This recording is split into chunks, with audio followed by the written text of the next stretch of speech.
ও বাবা, তুমি কি করছো? তুমি কি করছো? হাত খাচ্ছ কেন? কেন?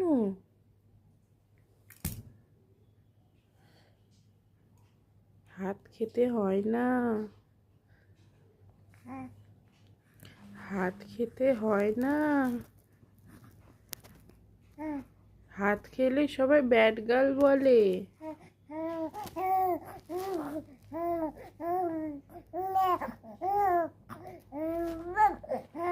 হ্যাঁ, পাপও বলে সবাই।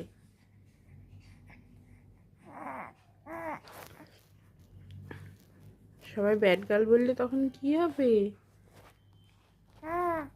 হ্যাঁ, হাত খেতে হয় না। আবার হ্যাঁ।